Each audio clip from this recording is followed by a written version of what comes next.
Anyway, folks, week 3 is in the books, and protests across the league at the beginning of the national anthem, during the national anthem, and hopefully we're done with that for the rest of the league. We'll see. Anyways, we will move on to week 3. Okay, folks, week 3 is in the books, and we're going to call this Shoulda, Woulda, Coulda. Mainly because 4 of our 6 losing owners could have actually won their games had they put in some high-scoring players sitting on their bench, myself being one of them. I probably should have started my running back, Howard, but I was pissed off that the week before he'd only gotten 1 point, so I benched him because he'd been walking around with a sling all week, and then he comes up with that great game for the Bears against the Steelers. The other guy that was with the Rams as a wide receiver, I don't think I would have ever started him anyway, so those were points I probably never would have had. But that 4 of 6 of us would have pulled off a win had we had the right lineup in there, and the only other ones that wouldn't have been was Natalie didn't have enough points on her assassin bench to help her out, and Stacy beat her guy by enough points that there was no points left for Brad to get ahead of her either. So that could have been, so we'll call this week 3 Shoulda, Woulda, Coulda. It's funny because I like Todd's post that he benched his player because he kneeled during the national anthem. I thought that was pretty classic. We also have a request from Steel Curtain. He'd like to change his name to Moth-Infested Drapes after his 0-3 start here to the season. Top 5 players this week in fantasy points. Tom Brady led the charge with 50 points in his great last-minute comeback win against the Houston Texans. We had Stephon Diggs with 47 points sitting on someone's bench. We had Russell Wilson put up points, 45 points as well. I believe in Stacy's win for her quarterback, we had Case Keenum. Minnesota quarterback stepping in for Sam Bradford, put up 43 points. So that young man is sitting on the waiver wire. Who knows how long. And we had Kirk Cousins, Washington Redskins quarterback, and Todd Hurley, the wide receiver in the Thursday night game. I believe they put up 42 points each to lead out the top 5 players this week in fantasy football. Okay, so let's look at this week's matchups. First game we'll take a peek at is my loss to Connolly's Crusaders, as Tyler went 149 to my 105.5 as he came up big on Monday Night Football, and his 3 Dallas players took the lead as I was sitting, I think, with a 6-point lead going into the game, and pretty sure I wasn't going to hang on to that. And I didn't. So he came up big there. Dak Prescott and Pierre Garçon both put up 26 points, but he was led by Dalvin Cook for the Minnesota Vikings, the running back, who put up some nice points and was his leading scorer on his team with 27 points. On my side of the ball, I got 24 points, so did Jameson Winston, and left points on the bench, which could have got me the win if I combined Howard and Woods from the Rams game. Could have got a win there, but unfortunately he didn't. And so congratulations to Tyler as he takes the win, and I fall all to 1 and 2. Our second matchup today, we've got Mean Green Machine took on Missing Megatron's Johnson, and Missing Megatron's Johnson came up the win with a 135.5 or a 104.5 to give Johnson a 3-0 start to the season. And Mean Green Machine falls to 1 and 2. They were led on the Mean Green Machine side by A.J. Green, who put up 32 points in the Cincinnati game. However, leaving Eli Manning on the bench cost him pretty much the game with the points that were left there. Meanwhile, the Missing Megatron's Johnson was led by Tom Brady and his 50 points in the game against Houston as they had that great comeback from behind win with the last seconds of the game. So good game matchup there. MGM also comes in at 104.5 as this week's lowest score, which really is only 1 point lower than mine, which was 105.5. So good game week overall, with the lowest score being over the 100-point mark, which is pretty rare usually for us. So a good match for everybody this week. Our third matchup is Mac Daddy's Madhouse took on Steel Curtain.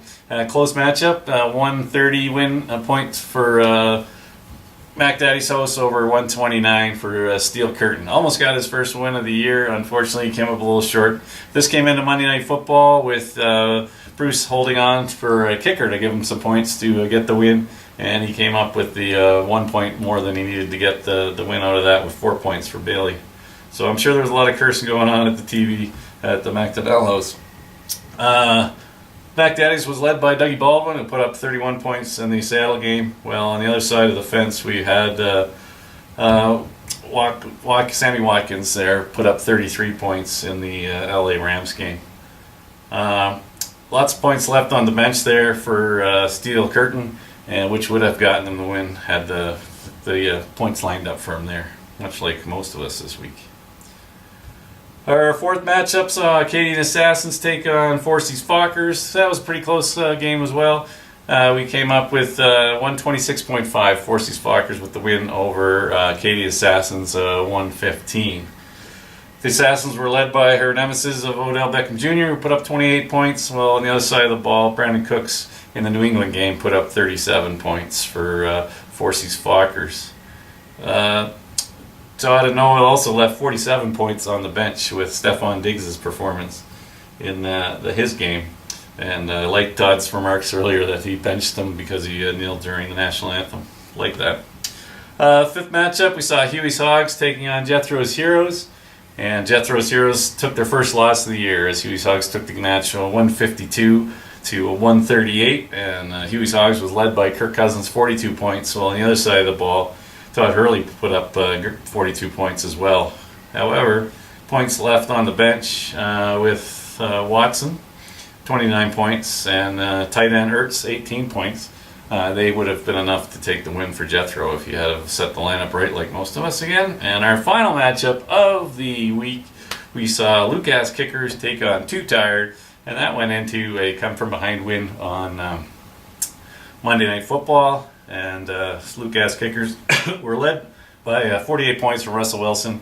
And Monday night saw Larry Fitzgerald pull in 38 points as well to give her the handy win over Too Tired, and his first loss of the year for him and Zach, Brad and Zach, as Aaron Rodgers put up 35 points for them. Stacy's 164.5, also this week's high score, so $10 is going in the kitty for you. Nice job. So with week 3 in the books, we can look forward to week 4. So next week we're going to see Tuscany Mayhem take their 1-2 record into Mac Daddy's Madhouse, who is 2-1, and we'll see how that goes. And that looks like right now will be a pretty tight matchup. I'll get my lineup squared away and set right, and we'll see how that goes. Have a good idea of what's going to trend with that as my running back starts Thursday night in Green Bay. So we'll see how that goes.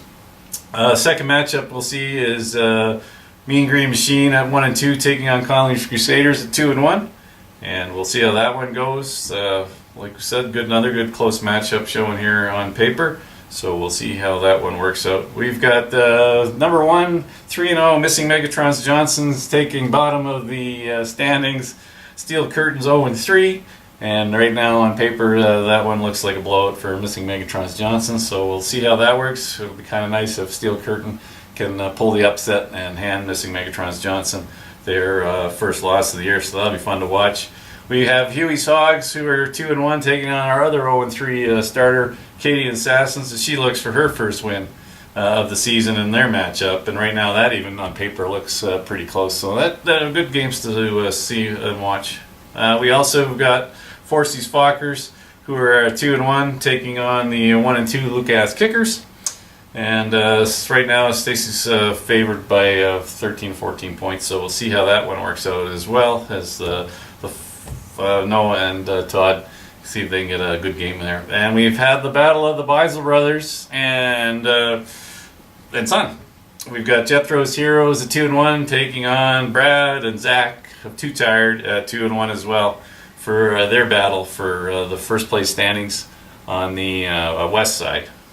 So we'll see how that works out. So some good matchups this week for everyone in week 4. It should be lots of fun to watch again. Okay, so looking at the standings, it'll be interesting to see how these pan out because week 4 sees all divisional games in your own division. So standings can change quite a bit here. Missing Megatron Johnson leads in the East with their 3-0 start.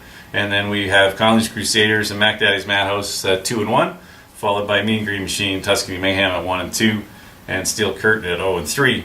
with the matchups we have this week, with the Conley's Crusaders and Mean Green Machine and myself playing Mac Daddy, we could lock up that second place, everyone at 2-2, and be right in the thick of things.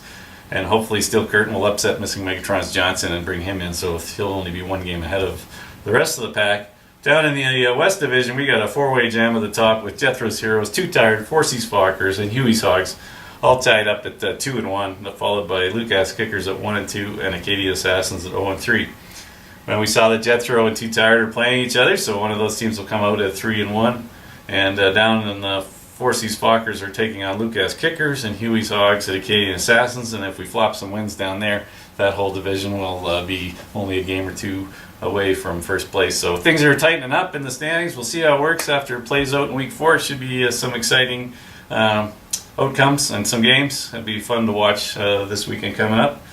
On housekeeping notes here, the Thursday night football game, we've got the Bears and Green Bay, which should be a good matchup. I know last week I kind of dissed the Rams 49ers game, and that turned out to be a high-scoring game with a bunch of players putting up big points. And an exciting game to watch. So I'm going to say that this Bears-Green Bay game should be a good game to watch too. So it'll probably be a field goal kicking like 9-6 game, but let's hope not. Sunday morning, I missed it last week. I forgot all about these dumb London games they're doing this year. I think they got 3 or 4 in the books. So last week there was one, and hopefully they didn't screw anybody over because the starts are quite early. This week we got New Orleans Saints in Miami, and that game kicks off 7:30 a.m. Sunday morning here in Calgary. So keep an eye out if you got starters for that game, that you do have them set well before that game if you go to bed on Saturday night.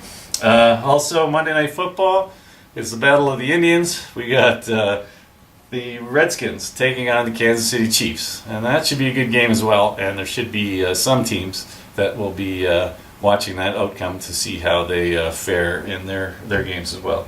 So that's it for me this week. Everyone have another great week, and we will talk to you next Tuesday as I'm off for 2 more weeks here. So I'll get one in the books here next Tuesday and out to you again. So take care, enjoy the football this weekend, and stay safe.